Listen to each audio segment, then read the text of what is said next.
Hello everyone, this is Ankita from Bansal Classes Aligarh.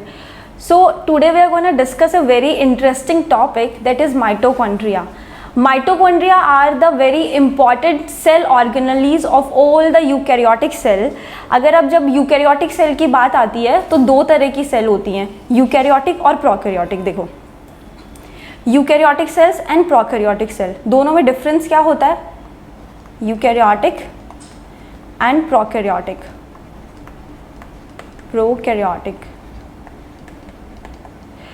Eukaryotic मतलब true nucleus, ऐसी cell जिनके अंदर true nucleus present होता है.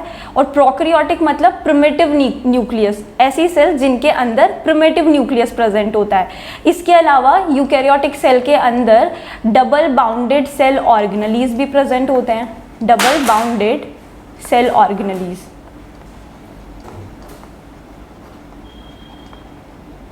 और इन्हीं में से एक होता है आपका mitochondria. Mitochondria is also a double bounded cell organelle, mitochondria. लेकिन अगर हम प्रोकैरियोटिक सेल की बात करें तो प्रोकैरियोटिक सेल के अंदर डबल मेम्ब्रेन बाउंड स्ट्रक्चर जैसे कोई भी सेल ऑर्गेनेलीज नहीं प्रेजेंट होते हैं. इसके अलावा वहाँ पे जो न्यूक्लियस होता है वो एक प्रिमिटिव न्यूक्लियस होता है विदाउट द न्यूक्लियर मेम्ब्रेन. तो जब हम यूकैरियोटिक सेल की बात करते हैं, यूकैरियोटिक सेल में हम माइटोकॉन्ड्रिया की बात करते हैं. माइटोकॉन्ड्रिया को कुछ कुछ नामों से जाना जाता है, जैसे कि power house of the cell, power house of the cell, ATP mill of the cell, ATP mill of the cell, cell within cell, इसको सेल विद इन सेल भी कहा जाता है. इसके अलावा this is also considered as the semi autonomous cell organelle. Semi autonomous, semi autonomous cell organelle. अब इसको इतने सारे नाम क्यों दिए गए हैं? देखिए, पहली चीज़, this is called the power house of the cell. तो देखो क्या होता है, हमारी सेल को जितनी भी एनर्जी की रिक्वायरमेंट होती है उस सारी एनर्जी का प्रोडक्शन माइटोकॉन्ड्रिया के अंदर होता है. देखो, कुछ सिटीज़ होती हैं जहाँ पर एक क्या होता है, पावर हाउस होता है, और पावर हाउस में क्या होता है, इलेक्ट्रिसिटी का जनरेशन होता है.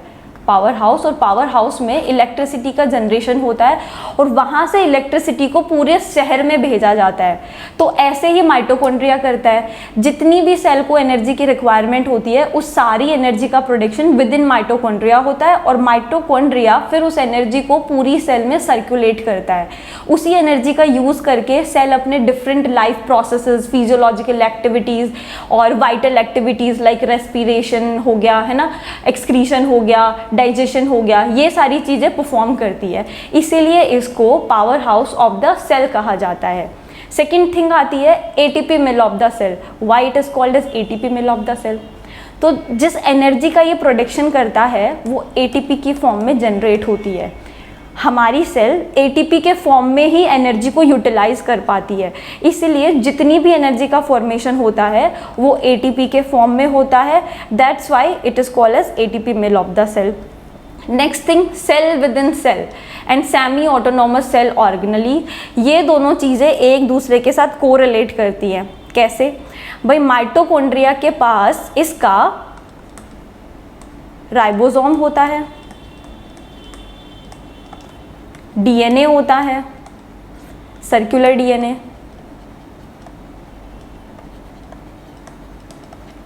तो अगर इसके पास राइबोसोम है और इसका डीएनए है तो mitochondria is able to synthesize its own protein. Mitochondria is able to synthesize its own protein.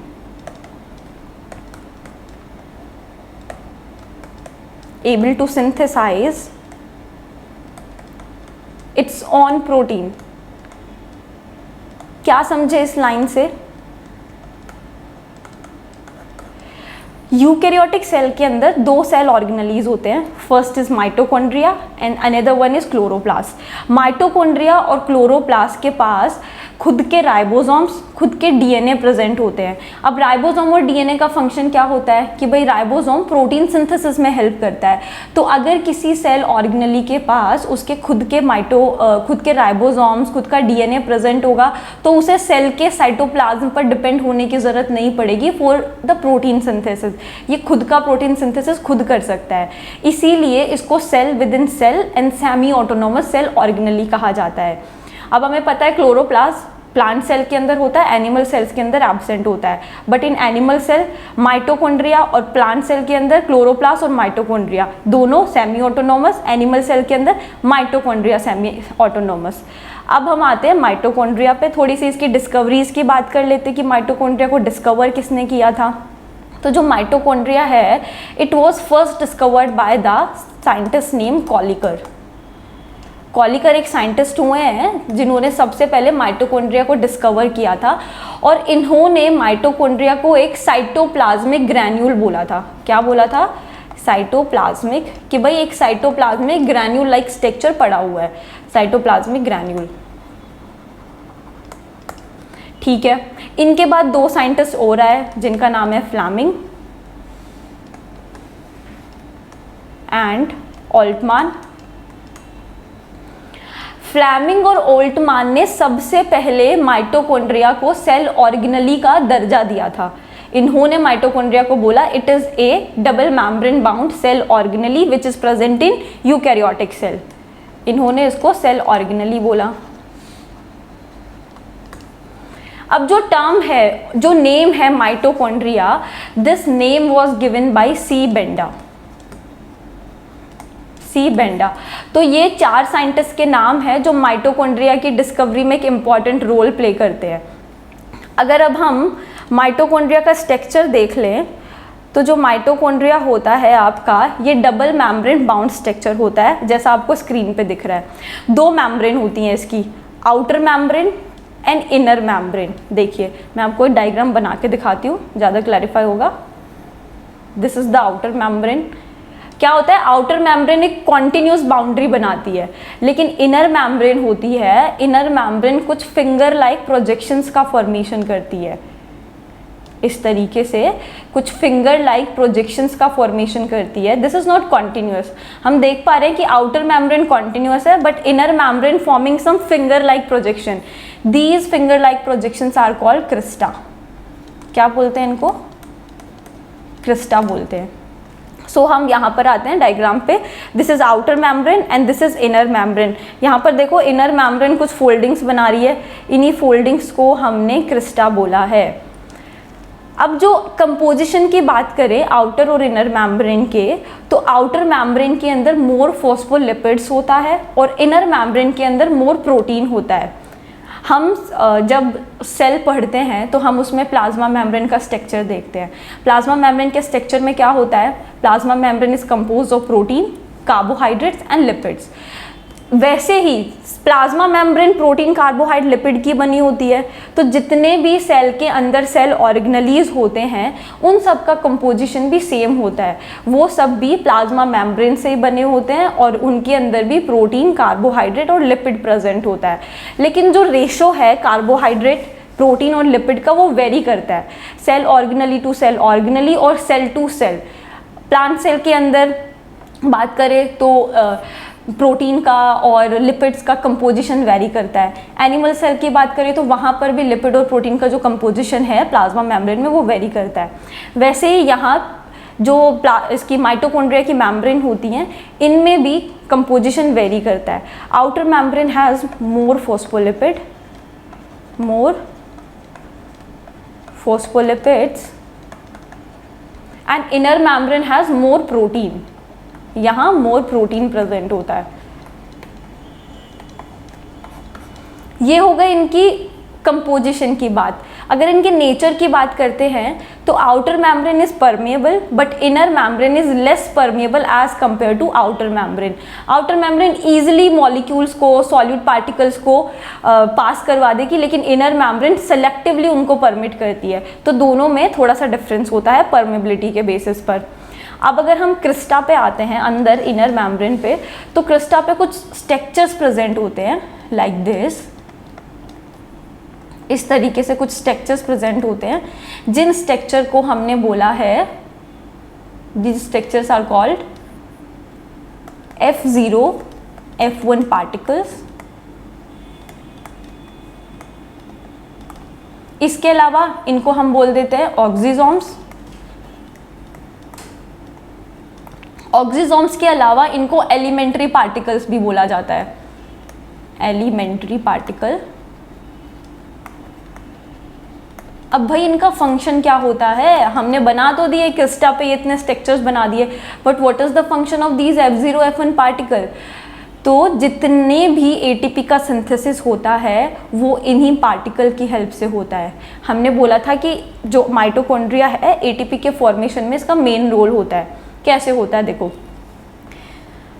हम डाइजेशन से ग्लूकोज का फॉर्मेशन करते हैं, हमारी बॉडी में ग्लूकोज का फॉर्मेशन होता है और ग्लूकोज ब्लड की हेल्प से सेल तक पहुंच जाता है। तो ये हमने एक सेल ड्रॉ किया है, ये हमने एक सेल बनाया है, हमारे सेल में ग्लूकोज पहुंच चुका है। This is the cytoplasm of the cell, this is the cytoplasm.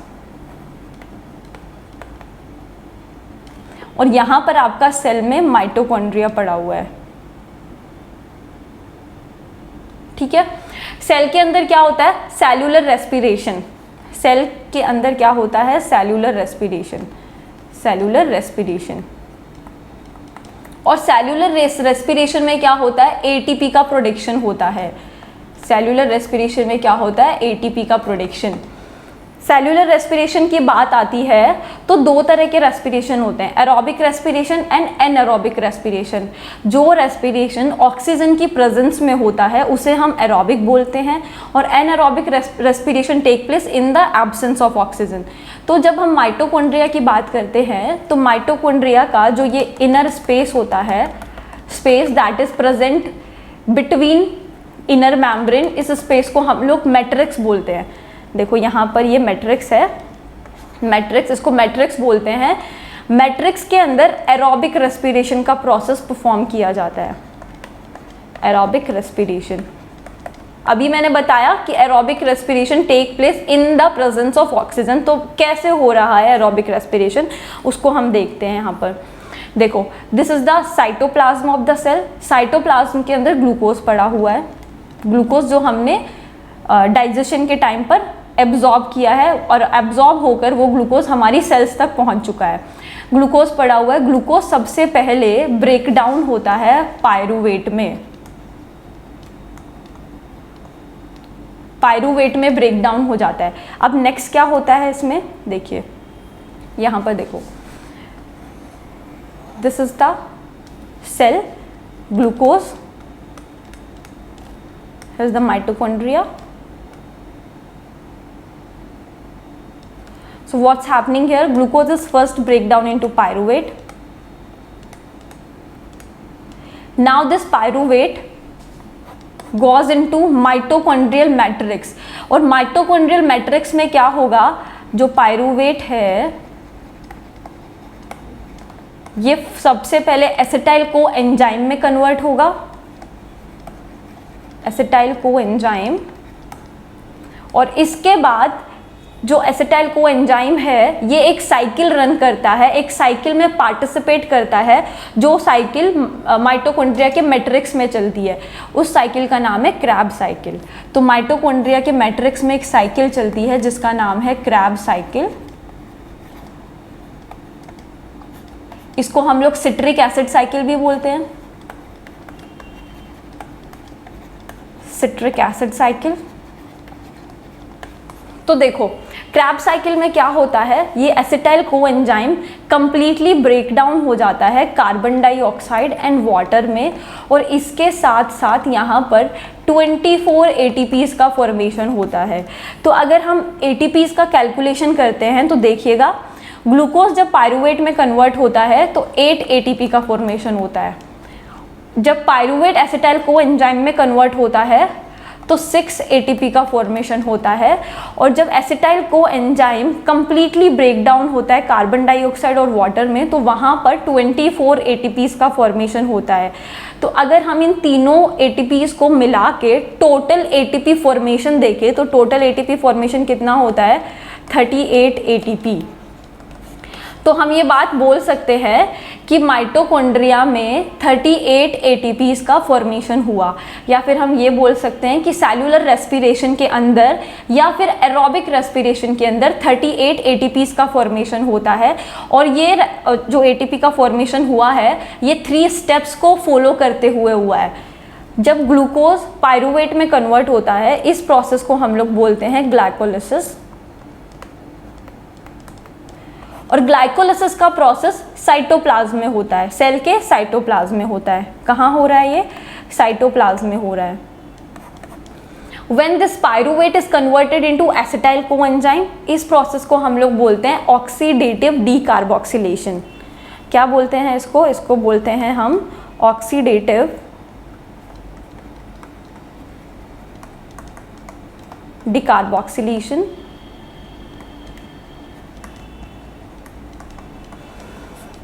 When this acetyl coenzyme is converted या फिर completely break down into carbon dioxide and H2O, this is called as Krebs cycle.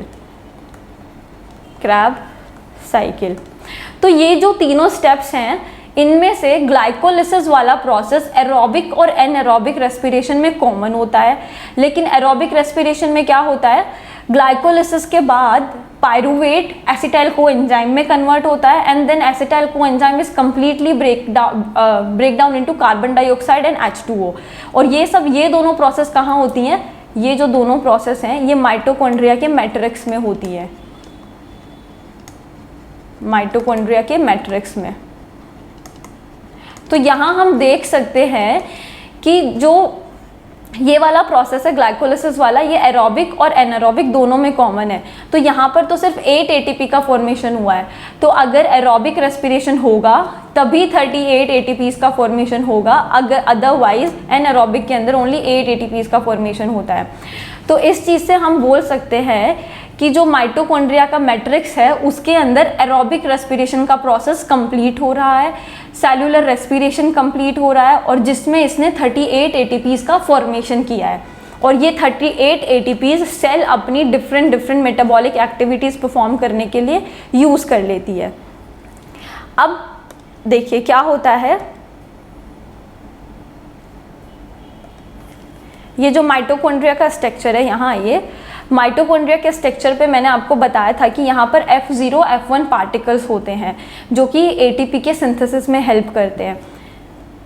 जितने ज़्यादा F0 F1 particles होंगे उतना ही ज़्यादा ATP का generation होगा, और जितने ज़्यादा क्रिस्टा होंगे उतनी ही ज़्यादा एनर्जी बनेगी। ऐसा क्यों होता है, ऐसा इसलिए होता है कि जो क्रिस्टा है वो एक जो माइटोकॉन्ड्रिया का सरफेस एरिया इंक्रीज करता है, और इस इनर सरफेस पे एक साइकिल रन करती है जिसे हम लोग बोलते हैं electron transport chain.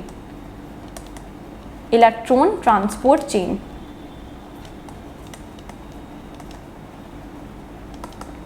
Electron transport chain में क्या होता है, देखिए क्रेब्स साइकिल था, क्रेब्स साइकिल के अंदर 2 ATPs बनती हैं, उसके अलावा NADP और FAD का फॉर्मेशन होता है।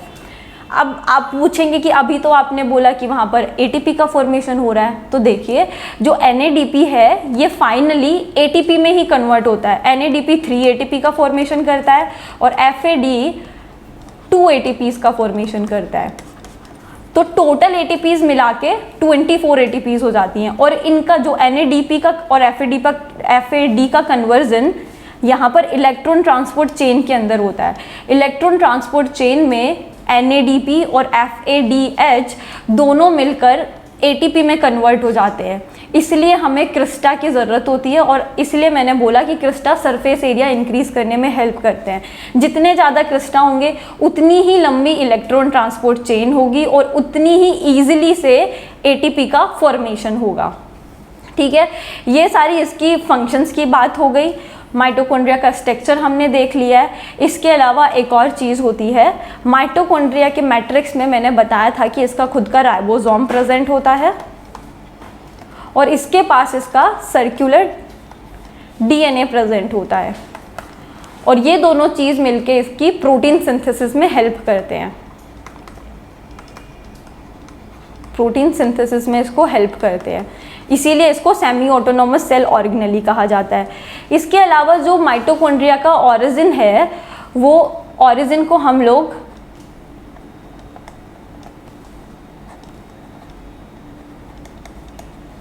बाइनरी फिजन,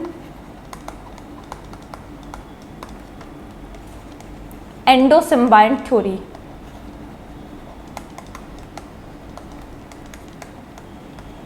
से मानते हैं।